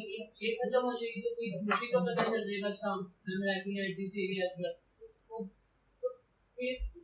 ہم پرفیکٹ نہیں ہو سکتے، ہمارے اندر کمیاں تو ہوں گی، کبھی ایک ختم ہوگی تو دوسری شروع ہو جائے گی. یہ جتنی بھی آپ کی تقریر ہے اس کو آپ سے زیادہ اللہ بہتر ہے. وہ آپ کو آپ کی کمیوں کے ساتھ مانتا، وہ ریکوائرمنٹس کہ جو آپ کی کمیوں کے باوجود ایک منیمم لیول آف ریکوائرمنٹ، وہ آپ کے کیس میں اور ہے، میرے کیس میں اور ہے. ہم دونوں کے کیسز میں جو چیزیں کامن ہیں وہ یہ ہے کہ ہم نماز پڑھیں، ہم فلاں کام کریں. باقی آپ کی زندگی میں کچھ آپ کے حالات ہیں، میری زندگی میں میرے حالات ہیں. ہم سے وہ چاہتا ہے کہ ہم ان حالات میں اپنے اوپر قابو پائیں، دباؤ، پریشانی، غصے کے موقع پر بھی ہم اپنے اوپر کنٹرول کریں، ہم کوئی زیادتی نہ کریں دوسروں کے ساتھ، ہم اپنی گفتگو میں بیلنس رکھیں، اور اگر کبھی کوئی غلطی ہو جائے تو اللہ سے معافی، اور اس کوشش کو جاری رکھیں، اپنے اس انداز کو، اپنے اس طریقے کو جاری رکھیں. غلطیاں ہوں گی، غلطیوں میں بار بار یہ لوگوں کو کہتا ہوں کہ کبھی اللہ کے ہاں بندہ اپنی غلطی کی وجہ سے نہیں پکڑا جائے گا، اپنے گناہ کی وجہ سے نہیں پکڑا جائے گا، غلطی اوپر اصرار کی وجہ سے. ریپیٹ سے بھی کوئی فرق نہیں پڑتا. بھائی جب آپ غلطی کریں گے تو آپ کو توبہ کی توفیق ملے گی. یہ ہے غلطی کے بعد جو آپ کو توفیق ملتی ہے توبہ کی، اس کو اویل کریں. وہ بھی کیا چیز ہے دیکھیں. اب آپ کہیں گے کہ آپ کو اتنی باتیں کیسے معلوم ہوئی؟ اس لیے معلوم ہے کہ میں غلطیاں کرتا ہوں. غلطی جب آپ کرتے ہیں اس کا ایک موقع وہ ہوتا ہے کہ جب آپ غلطی شیطان، نفس اور جذبات میں پھنسے ہوئے ہوتے ہیں. اس میں تو بس اللہ سے دعا کریں اور ہمت کریں کہ وہ کم سے کم. جیسے ہی آپ اس فیز سے باہر نکلے تو اگلی فیز آتی ہے جس میں اللہ تعالیٰ آپ کو سوچنے، سمجھنے، غلطی کا اعتراف کرنے اور توبہ کرنے کا موقع دیتا ہے. اس کو پکڑ لیں.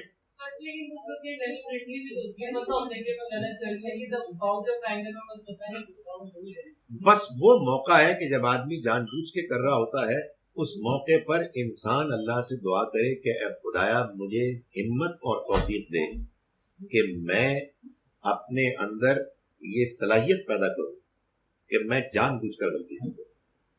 یہ بھی جان لیں، اس کو آپ خوشخبری سمجھیں یا الٹ سمجھیں، یہ موت تک ایسے ہی ہوگا. یعنی اس میں کیسا نہیں ہوگا کہ کسی دن آپ محسوس کریں گے کہ اب وہ صورتحال آ گئی ہے کہ الحمدللہ شیطان ختم ہو چکا ہے اور میں ہی میں ہوں. نہیں، یہ جاری رہے. یعنی انسان اس دنیا میں، یعنی یہ دو اس کے رضی اللہ عنہم ورضوا عنہ کے دو مطلب. اصل مطلب تو یہ ہے کہ انسان جب اس دنیا سے رخصت ہوگا تو اللہ ان لوگوں کی پرفارمنس سے مطمئن ہو جائے گا کہ جنہوں نے شیطان کا مقابلہ کر کے اپنے آپ کو ٹھیک رکھا اور اللہ اس سے راضی ہو، اور وہ اس سے راضی ہو جائیں گے. یعنی وہاں نہیں، دوسرے بھی ہیں، والذین اتبعوہم بإحسان بھی ہے. پوری آیت یہ ہے السابقون الاولون من المہاجرین والانصار والذین اتبعوہم بإحسان رضی اللہ عنہم ورضوا. تو بعد والے بھی ہیں. تو آپ کو ہمیں مایوس نہ کریں، یعنی اللہ تعالیٰ بڑی مہربانی کرنے والا. صرف یہ ہے کہ اس دنیا میں، جو آپ کے سوال کے جواب کا دوسرا حصہ ہے، وہ یہ ہے کہ اس دنیا میں بھی ایک بڑا حصہ ہماری زندگی کا وہ ہونا چاہیے جس میں جو ہم پر حالات آئیں ہم اللہ سے راضی، ہم اس کا شکر ادا کریں. اور ہم کہیں کہ جو تم نے دیا بے کہا دیا. تو جب آپ یہ کرتے ہیں وہ اس سے آپ سے راضی ہو جاتے ہیں. یہ کیفیت دنیا میں نے آپ کو یہ کہا ابھی جو میں نے وارن کیا کہ یہ کیفیت ہر وقت نہیں طاری رہتی. اس میں اتار چڑھاؤ ہوتا ہے, شیطان آتا ہے, غالب ہوتا ہے, ہم سے غلطیاں ہوتی ہیں, مگر یہاں ہماری سٹرگل ہونی چاہیے کہ ہماری زندگی کا بیشتر حصہ ایسا گزرے کہ جس میں ہم شیطان کے وار سے بچیں اور اللہ سے راضی, اس کے شکر گزار. سر ایک سب سے بڑا پرابلم جو ہے نا سر وہ غیبت کریں, اور سر اس میں آپ خود ڈٹرمنٹ ہو جاتا ہے کہ آپ غیبت نہیں کریں گے. نیکسٹ جو آپ کے سامنے بیٹھا ہوا ہوتا ہے وہ کچھ ایسی باتیں شروع کر دیتا ہے اپنی کسی کے بارے میں, تو آپ کو سمجھ نہیں آتی کہ اب آپ اس وقت کیا کریں, اس کو مطلب کیسے آپ اس کو روکیں. یا غیبت پرابلمز میں سے ایک پرابلم ہے. سر ایسا بھی ہوتا ہے کہ دو لوگ آپس میں بات کر رہے ہوتے ہیں اور آپ جسٹ لسنر ہوتے ہیں, یعنی آپ اس میں شامل نہیں ہوتے لیکن آپ سن رہے ہوتے ہیں. انسان جب کسی غیبت والے ماحول میں ہو تو دیکھیں اس میں بھی کئی امکانات ہیں انسانی رویے کے. اگر آپ کو اختیار حاصل ہے تو آپ سب سے بہتر تو یہ ہے کہ آپ یہ کہیں کہ بھائی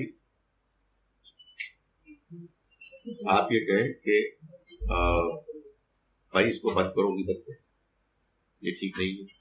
مگر عام طور پہ ہمارا اختیار نہیں ہوتا, تو پھر آدمی ایک دوسرا رویہ تو اختیار, اگر اٹھنے کا امکان ہے تو اٹھ بھی جا سکتے ہیں. آدمی کے پاس بہت سارے بہانے ہوتے ہیں, واش روم کا بہانہ ہوتا ہے, کچھ اور کا بہانہ ہوتا ہے. اگر یہ بھی نہیں آدمی کر سکتا تو کم سے کم یہ تو ضرور کریں کہ دلچسپی سے سنیں, آپ کی شکل سے لگ رہا ہو کہ یو آر ناٹ انٹرسٹڈ. آپ یقین جانیں کہ غیبت ہو یا کوئی اسی طرح کی کوئی زبان کی بیماری ہو, اس میں آدمی کو لذت ملتی نہیں ہے جب تک کہ دوسرے لوگ انجوائے نہ کر رہے ہو. ایک آدمی آپ کو گھٹیا لطیفہ سنا رہا ہے اور آپ غصے سے اس کو دیکھ رہے ہیں تو اگلی مرتبہ سنائے گا ہی نہیں, آپ زور کا کہنا لگاتے ہیں, کمال ہی کر دیا تم, اس کے بعد وہ دو اور آپ کو سنائے. سو آپ کا رویہ یہ ہونا چاہیے. اسی پر ایک سوال دیکھیں, میں یہاں لکھا ہوگا, یہ کیا زبردست میں نے ٹرک کی ہے کہ فوراً جواب ختم کرنے سے پہلے میں سوال پڑھوں. نہیں باقی وہ اس سے ریلیونٹ ہے. وہ سوال یہ ہے کہ وہ لمیٹڈ آزادی کیا ہے جو اللہ نے ہمیں دی ہے, یعنی انسانوں کو. یہی میں بھی جواب دے رہا ہوں کہ دیکھیں غیبت کی آپ مثال لیں کسی ایسے ماحول میں کہ جس میں لوگ غیبتیں کر رہے ہیں اور آپ کو اختیار نہیں ہے کہ آپ اس وقت اٹھ کے جائیں یا ان کو روکیں. تو آپ کے پاس یہ لمیٹڈ آزادی تو ہے کہ آپ ان کو ایسے گھوریں کہ ان کو پتہ لگ جائے کہ جو کام کریں وہ جرم. یہ آزادی آپ کو ہے.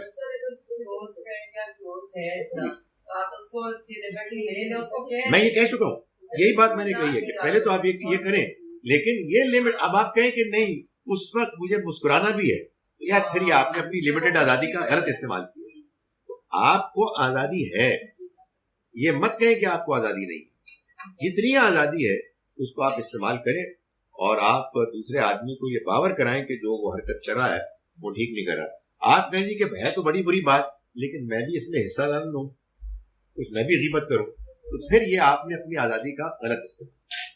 سر اب یہ اگر گناہ ہو چکا ہے اور اب آپ نے اس سے توبہ بھی کی ہے تو پھر اس کی کمپنسیشن بھی کیا کیا جائے؟ دیکھیں انسان نے اگر غیبت میں شرکت کر لی اور اسے بعد میں احساس ہوا تو اللہ سے معافی مانگنی چاہیے, اس بندے کے لیے دعا کرنی چاہیے کہ جس کے خلاف آپ نے غیبت کی. اور بعض لوگ کہتے ہیں کہ اس کو جا کے بتا دیں. مجھے لگتا ہے کہ بہت سے کیسز میں یہ بتانا بری بات ہے, وہ بندہ خامخواہ ڈسٹرب ہوگا. ایک تو پہلے جی ایسا معاملہ ہوا کہ سب ایک طرف میں بھی اس میں شامل تھی. ایسا معاملہ صحیح تھی یا غلط تھی بتائے, میں ریئلائز کی تو میں بھی اس میں شامل ہو گئی. میں اس کے گھر گئی, میں نے اس کی معافی مانگی اور میں نے اس کہا کہ میں بھی اس کراؤڈ میں شامل تھی جس میں ساری باتیں ہو رہی تھی. تو آپ معافی مانگنے کی ہمت اپنے میں پیدا کریں. میں نے کتنے لوگوں سے معافی مانگی ہے, پھر میں تھی شامل اور میں نے بھی تمہارے بارے میں غلط ہی سوچا کیونکہ سب یہی بات کر رہی. اور میں نے کسی کو بھی نہیں بتایا کہ میں اسے معافی مانگ کے آئی ہوں. تو وہ اتنی خوش ہوئی کہتی باجی آپ نے بہت اچھی بات کی, یہ میرے کو بہت لگائی واٹ ایور. تو آپ معافی مانگنا اگر سیکھیں گے نا آپ کی لائف بہت آسان ہو جاتی ہے.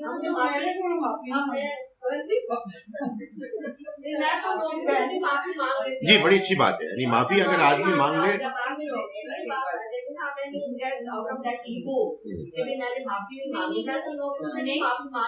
پرسن جو آپ کے سامنے ہے اس میں بہت زیادہ جی اس پہ اصل میں یہ بات صحیح کہہ رہی ہیں کہ بہت سب سے بڑی بات یہی ہے. بعض اوقات یہ ہوتا ہے کہ جس کی غیبت کی گئی اس کو آپ بتائیں گے تو وہ زیادہ ایک ڈسٹربنگ چیز ہوگی, ہو جاتا ہے بعض اوقات. اس میں ایک اور چیز بھی ہوتی ہے, اور لوگ ایکسپوز ہو جاتے ہیں, جی لیکن اس میں اسٹریٹجی ڈفرنٹ ہو سکتی ہے, بالکل ہو سکتی ہے. آپ سے میں یہ پوچھنا چاہیے کہ آپ سے بات ہو سکتا ہے پروجیکٹ کے لیے اگر آج رہنے دیں, آج مجھے جلدی کل جی can we do it on Monday ہو سکتا ہے, منڈے سے چلے کل کر لیں گے.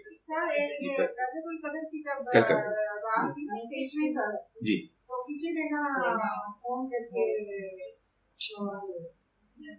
بھائی سے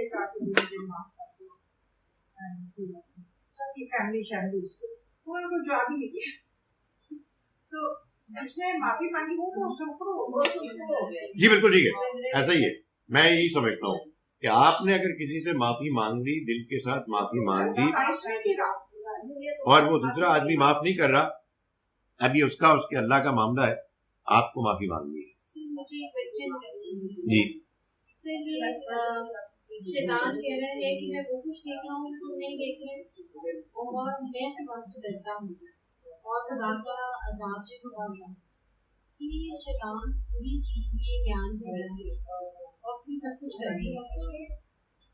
یہی تو میں نے گزارش کی کہ اصل میں جو کفر کو جرم بنانے والی چیز ہے وہ یہ ہے کہ ایک جانب انسان جانتا ہے کہ جو کام وہ کر رہا ہے وہ غلط ہے, اور دوسری جانب وہ اس کو کر رہا ہے اس کی اٹریکشن کی وجہ سے, اس کے اندر جو اس کے لیے دلچسپی ہے, جو اس کے اندر ایک تعصب ہے اس وجہ سے. ورنہ آپ غور کریں کہ آدمی کو یہ معلوم ہی نہیں ہے کہ جو کام کر رہا ہے وہ غلط ہے, تو پھر وہ غلط کیسے؟ یہ تو بہت ایکسٹریم کیس ہے, آپ کو سب کچھ پتا ہے اور آپ کر رہے ہیں, اور پھر اس کے بعد جو ہے آپ یقین جانیں ہر کفر ایسا ہو. اگر کوئی آدمی میں بار بار کہتا ہوں بھائی یہ بات سمجھ لیں, مسلمانوں کو یہ بات کیوں سمجھ میں نہیں آتی.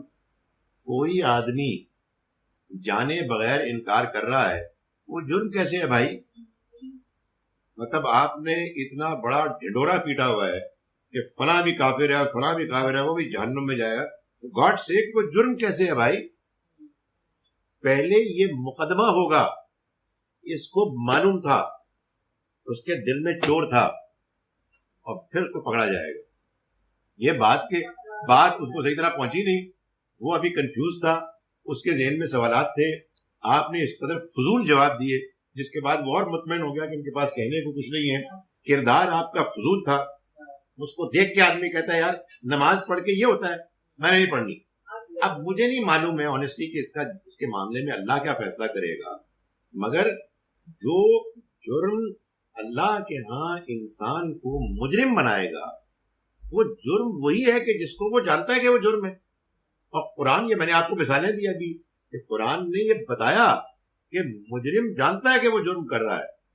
جب وہ ناپ تول میں کمی بیشی کر رہا ہوتا ہے اسے پتہ ہوتا ہے, اسی وجہ سے وہ دوسرے دکاندار کو نہیں کہتا دیکھیں دیکھو بھائی میں نے آپ کو دیے تو 5,000 روپے مگر مجھے سودا صرف 3,000 کا تھا.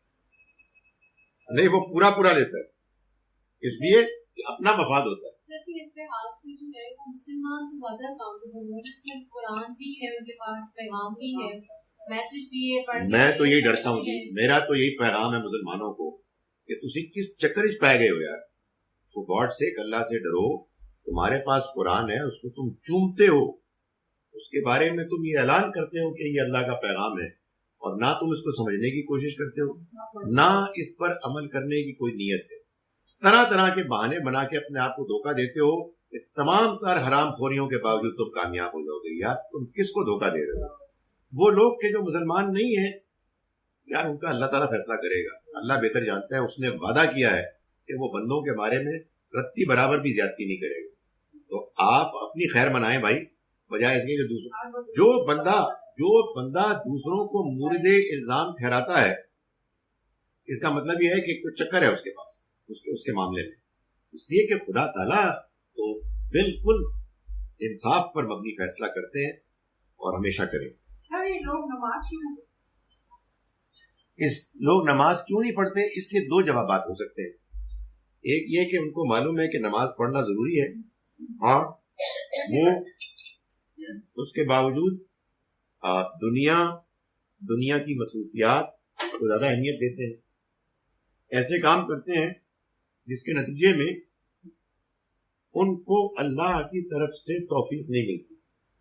ایک امکان یہ ہے. دوسرا امکان یہ ہے کہ ان کو ابھی تک نماز کی صحیح دعوت ہی نہیں پہنچی. آپ نہ مانیں، اللہ کو فیصلہ کرنے دیں. یعنی وہ کہتے ہیں، میں آپ کو بتاتا ہوں، وہ کہتے ہیں کہ میں نے زندگی گزاری ہے ایسے دفاتر میں جیسے میں نے 20 ایسے انسان دیکھے جو نماز میں پوری طرح پابندی اوقات میں ٹاپ پر ہے اور جھوٹ اور رشوت میں بھی کمال. یہ بہانہ ہے، مانا جائے گا نہیں مانا جائے گا میں نہیں جانتا، مگر اللہ کو فیصلہ کرے گا. جو نماز نہیں پڑھ رہا اس کے بارے میں دعا کریں گے نماز پڑھے، اس کو نماز کی دعوت ہے. آپ نہیں جانتے، یہ میں آپ کو بتا رہا ہوں، یہ حقیقت ہے. آپ نہیں جانتے کہ کون بے نمازی کب نمازی بن جائے اور کون نمازی کب بے نمازی بن جائے. اس لیے فور گاڈ سے کتنی کانفیڈنٹ سٹیٹمنٹس نہ دیں. اللہ سے ڈرنا چاہیے. ہم کمزور ہیں، جج نہ بنے بھائی. بات یہ ہے کہ مجھے کیا پتا اس پہ کیا بیت رہی ہے. جس دن اس کو پتا لگ جائے گا، مجھے امید ہے کہ وہ نماز پڑھے گا. یہ بات ایک بڑی خطرناک بات ہے کہ میں یہ کہوں کہ دوسرا آدمی غلط کام کر رہا ہے، وہ جانتا ہے کہ وہ غلط ہے، وہ خدا کے ہاں مجرم ہے، وہ جہنم میں جائے گا. نہیں، میں نہیں کہہ سکتا. I can't say that. میں کانفیڈنٹ ہوں کہ نماز اللہ کا حکم ہے، نماز ہم سب کو پڑھنی چاہیے. میں کانفیڈنٹ ہوں کہ ایک اچھے انسان کو اگر نماز کی دعوت اچھے طریقے سے پیش کی جائے گی وہ یقیناً اس کو مانے گا. مگر فلاں کیوں نہیں پڑھ رہا مجھے نہیں پتا. اس سے آگے مجھے اپنی زبان کھولنی نہیں چاہیے، سوائے اس کے کہ بس اللہ سے دعا کریں دوسروں کے لیے اور اپنے لیے خیر. یعنی کیوں نہیں کہنا چاہیے، دعوت دینی چاہیے. پہلے کو 26 ایئرس کی ایج تک نمازیں جو ہے وہ آف اینڈ آن تھی. جب قرآن پڑھا سمجھ میں آئے بھی نہیں. اٹس ویری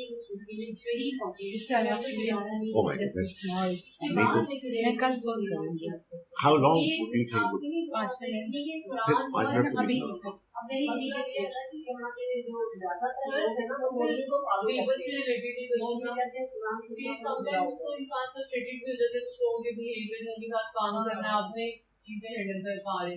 کسی سے بات کر کے آپ کو مطلب ایک تو وے آؤٹ مل جاتا ہے اور دوسرا آپ تھوڑا پیسیفائی ہو جاتے ہیں، وہ بھی نہیں بتا. اور ایسا نہیں کہ آپ وہ بڑا ریگولرلی کرتے ہیں چیز کہ میں نہیں think things are getting out of your hand اور I can not think straight کہ میں اس کے علاوہ کیا کر سکتی ہوں. میری انڈرسٹینڈنگ میں غیبت کسی کے پیٹھ کے پیچھے اس کی غیر موجودگی سے فائدہ اٹھاتے ہوئے اس کے خلاف بات کرنے کا نام ہے کہ جب آپ بات کر رہے ہیں اور اس کو انجوائے کریں بغیر کسی مقصد کے بات کر رہے ہیں.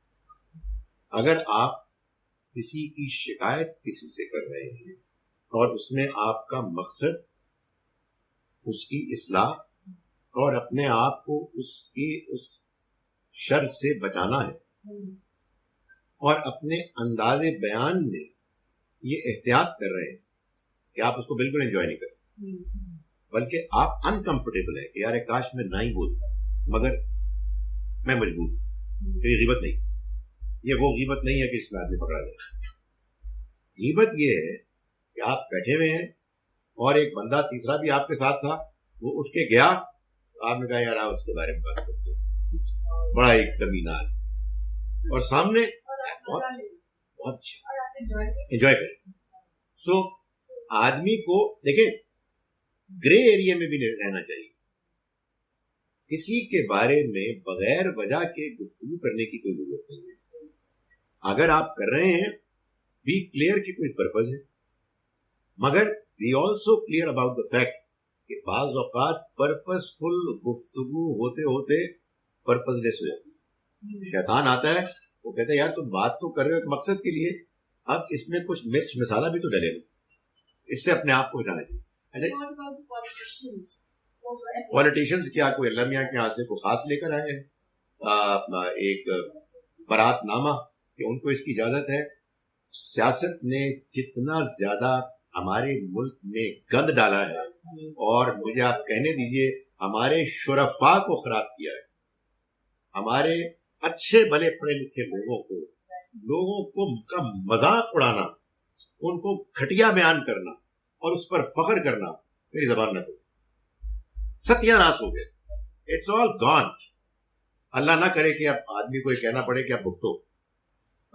اس لیے میرا یہ خیال ہے کہ ہمیں دین پر عمل کرنا ہے, ہمیں دین کے اصولوں کو کسی شخص کی وجہ سے پامال نہیں کرنا. There is no purpose higher than the purpose of the Almighty. حکمران جو ہے وہ اگر غلط کام کر رہا ہے, وہ ملک کو خراب کر رہا ہے, کھا رہا ہے, کرپشن کر رہا ہے, سارا کچھ کر رہا ہے, تو ہم یہ نہیں کہیں گے کہ وہ غلط کام کر رہا ہے. آپ کے پاس اس کا کوئی ثبوت ہے تو پیش کر دیں اور اس کو پلین اپ زبان میں بیان کریں. یعنی یہ نہ کریں سر ملک کبھی ترقی کیا ہی نہیں تو پھر ہم ان کو کیسے اچھا کہتے ہیں. آپ یہ کہیں کہ ملک ترقی نہیں کر رہا, اور اس کے نتیجے میں ہمارے خیال میں ان لوگوں کی پالیسیز وغیرہ کی وجہ ہے, مگر آپ اس کے بعد ان کے پیچھے ایسے پڑیں کہ آپ ان کے بارے میں وہ الزامات لگانا شروع کر دیں کہ جو سوائے عدالت میں ثابت ہوئے آپ نہیں لگا سکتے, تو پھر آپ اللہ میاں کے جواب دیں گے, آپ ثابت کریں گے.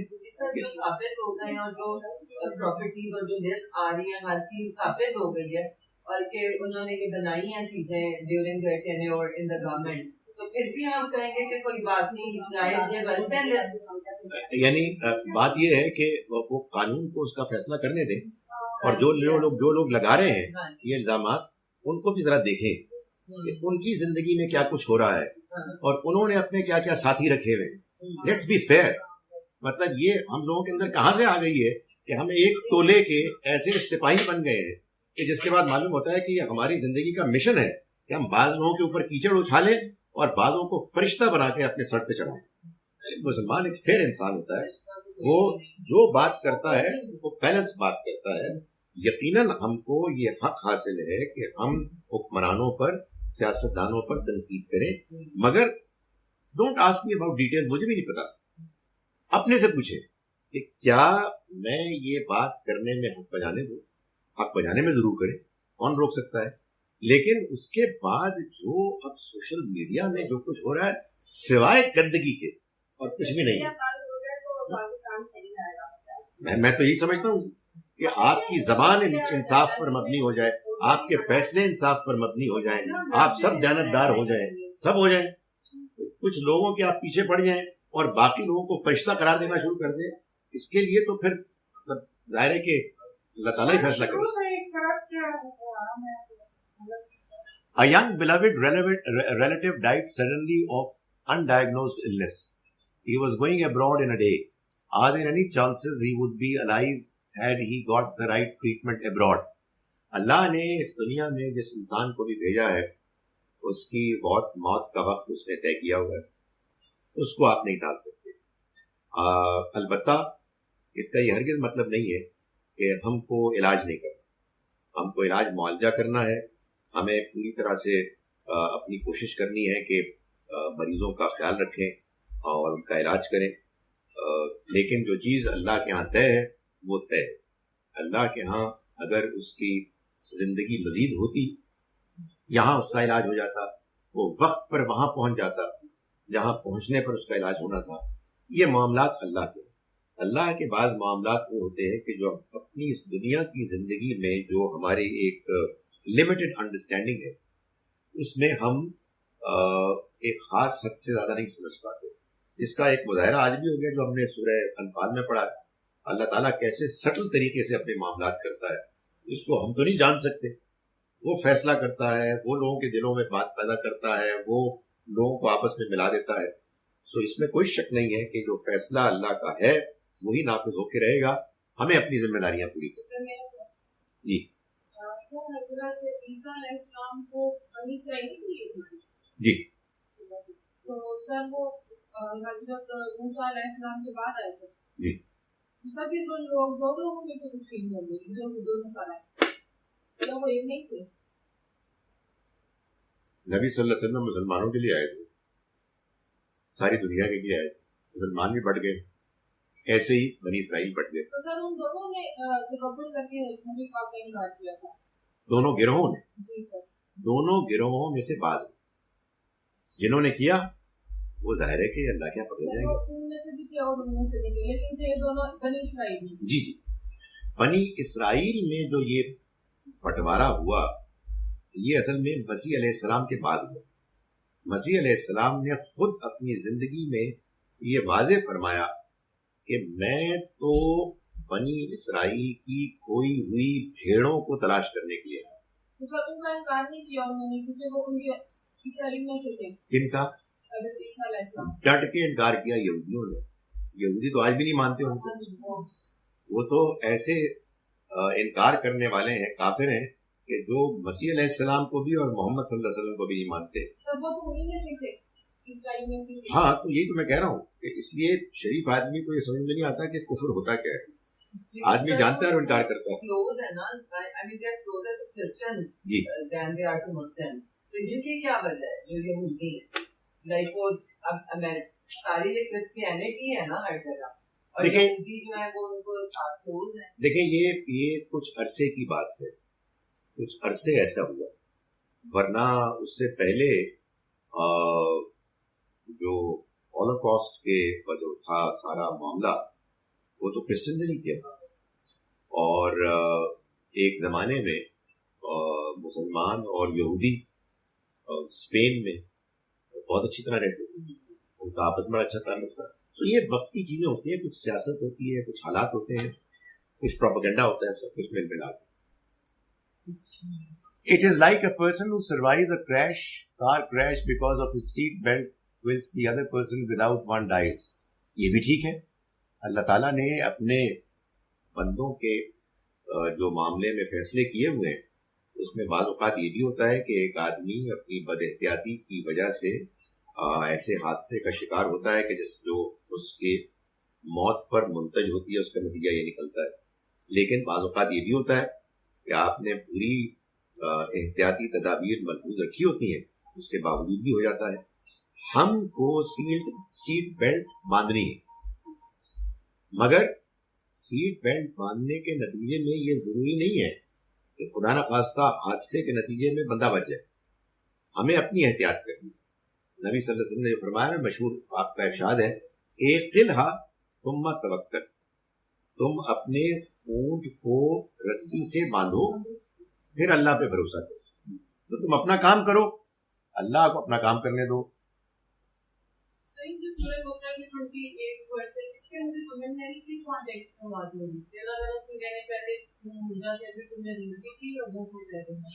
اللہ تعالیٰ یہ بتا رہے ہیں کہ تم موت کے بعد کی زندگی کا کیسے انکار کر سکتے ہو, اور کیف تکفرون باللہ, تم کیسے اللہ کا انکار کرتے ہو. یعنی اللہ کے اس فیصلے کا کہ موت کے بعد زندگی ہوگی, وَكُنْتُمْ أَمْوَاتًا, جبکہ تم پہلے مردہ تھے, کچھ بھی نہیں تھے. ثُمَّ أَحْيَاكُمْ, پھر اس نے تمہیں زندگی دی. ثُمَّ يُمِيتُكُمْ, پھر تمہیں موت دے گا. ثُمَّ يُحْيِيكُمْ, پھر تمہیں زندگی دے گا. یہی وہ بات ہے جو قرآن بار بار کرتا ہے کہ تمہیں پرابلم کیا ہے. جس نے تمہیں پہلی مرتبہ پیدا کیا دوبارہ پیدا کر دے گا. پہلے کیا تم کہیں وہ کھیل رہے تھے, ناچ گا رہے تھے, پھر پہلے تم مردہ تھے, کچھ بھی نہیں تھے, اس نے تمہیں زندگی دی, پھر تمہیں موت دے گا, پھر تمہیں زندگی دے گا. ہر سال تمہارے سامنے زمین سوکھی بھی ہوتی ہے, اس کے بعد وہ زندہ ہو جاتی ہے, پھر سوکھ جاتی ہے، پھر زندہ ہو جاتی ہے. یہ کیا پاگل پنے کا سوال ہے کہ موت کے بعد زندگی کیسے ہوگی؟ وہ بھائی جس نے تو پہلی مرتبہ پیدا کیا دوبارہ کر دے گا. یہ ہے وہ بات. اسلام میں 6 کلمے کی کیا حقیقت ہے؟ ان سے پوچھیں جو اس کو بیان کرتے ہیں. مجھے تو معلوم نہیں. قرآن مجید میں کہیں نہیں ملا، کہیں حدیث میں نہیں ملا مجھے. قصہ یہ ہے ہر زمانے میں لوگ اپنے اپنے طور پر دین کی پریزنٹیشن کا ایک طریقہ اختیار کرتے تھے. No problem. یہ لوگوں کی بیوقوفی ہے کہ وہ انسانوں کی پریزنٹیشن کو مکس اپ کر دیتے ہیں اللہ کے رسول کی پریزنٹیشن سے. یہ ایک پرابلم ہے مستقل. بھائی ایک زمانے میں سب کانٹیننٹ میں مسلمان آئے، انہوں نے علماء نے دیکھا کہ وہ بندے آتے ہیں نماز پڑھنے کے لیے، کہتے ہیں پنجابی میں منہ چپ کے آ جاتے ہیں نماز پڑھنے کے لیے. تو انہوں نے کہا یار یہ ٹھیک نہیں ہے، ان کو سکھاؤ کہ میں نماز پڑھ رہے ہیں 2 رکعت فجر کی، پیچھے استمام دے، منہ میرا کعبہ شریف کی طرف، اللہ اکبر. بات سنیں نا، یہ کہیں حدیث میں کہیں سنت میں نہیں. اب جناب سب کانٹیننٹ میں یہ دین بن گئے.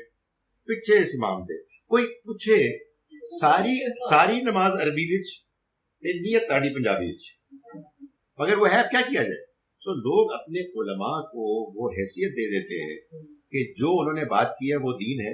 اب یہ 6 کلمے تو پتہ نہیں کتنا عرصہ پہلے کسی نے بتائے ہوں گے، وہ چلے آ رہے ہیں. مین میڈ، یعنی مین میڈ سے مراد یہ کہ دین میں، قرآن میں، حدیث میں جو باتیں ان کو جوڑ لی گئی اور ان کو کہا کہ یہ پہلا کلمہ ہے. یہ ایسے ہی سلیبس ہوتا ہے نا کہ دیکھو بچوں تم نے دین کو سمجھنا ہے نا، پہلا کلمہ ہے، یہ دوسرا ہے، یہ تیسرا ہے، تاکہ تمہیں دین کی حقیقتیں سمجھ میں آ جائیں. تو یہ انہوں نے بتایا، ہم نے اس کو دین بنا لیا.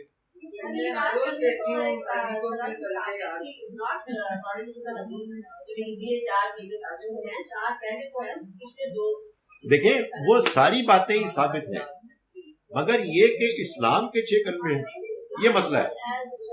باقی تو دیکھیں آپ مجھے اگر یہ پروجیکٹ دیں تو میں آپ کو 8 کلمے اور لا دیتا ہوں. وہ کیا مسئلہ ہے؟ آپ نے ادھر سے کچھ پکڑا ادھر سے کچھ پکڑا، یہ تعلیمات ہیں. اب میں ختم کر رہا ہوں.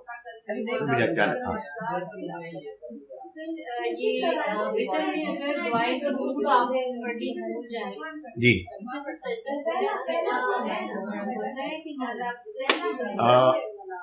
کن لوگوں پر بھاری ہے؟ صبح کا اٹھنا کن لوگوں پر بھاری ہے؟ جنہوں نے ابھی نماز اب نئی شروع کی ہے، اب تک مطلب اس پر کوئی الزام نہ لگائیں کسی پر. بعض لوگ بیچارے ہوتے ہیں صبح نہیں اٹھ سکتے، ان کو ہمت کرنی چاہیے، ان کو دعا کرنی چاہیے. آپ نے کیا پوچھا آخری سوال؟ میں نے کہا کہ وتر میں ہم جو پڑھتے ہیں دعائے قنوت، اگر وہ پڑھنے ہم بھول جائیں اور دعائے جو سجدہ سہو ہے، جب کبھی آپ محسوس کریں کہ آپ کی نماز میں کوئی ایسی خامی آ گئی ہے جس کے بعد آپ نے اگر نماز پڑھ کے ختم کر دی تو شیطان آپ کو آ کے ورغلائے گا کہ نماز تو تمہاری ہوئی نہیں. تو آپ شیطان کے منہ پر تھپڑ ماریں، 2 سجدے کریں اور ختم کریں. ہاں وہ سجدہ صاحب جس کو نماز کے اختتام پر. ہاں وہ ہمارے یہاں 2 طریقے رائج ہیں. زیادہ جو اوتھینٹک حدیث سے معلوم ہوتا ہے وہ یہ کہ بالکل آخر میں جب سب کچھ ختم ہو جائے تو آپ 2 سجدے کریں اور پھر سلام کریں. آپ نے ہاں سلام کے بعد بھی ہو سکتا ہے، نماز ختم ہونے کے بعد اٹھ گئے ہیں تب بھی ہو سکتا ہے. آپ دعائے قنوت بھول گئے ہیں، اگر آپ کا خیال ہے کہ اس سے کوئی آپ کو خلل آیا آپ کر دیں، کوئی ہارڈ اینڈ فاسٹ رول نہیں. دعائے قنوت جو ہے سر وہ نماز کے اینڈ میں بھی دعا پڑھ سکتے ہیں، جیسے دعا ہی ہے اینڈ سے مراد سلام پھیرنے سے پہلے، جیسے ہم ربی جلی میں سلام کی پڑھتے ہیں. دیکھیں جو وتر کی نماز کا طریقہ ہے اس میں ہم اس کو نماز کا حصہ بناتے ہیں. اچھا تو یہ کہ ویسے ہی ہونا چاہیے، یہی بتایا گیا. چلیں جی، اقول قولی ھذا واستغفر اللہ.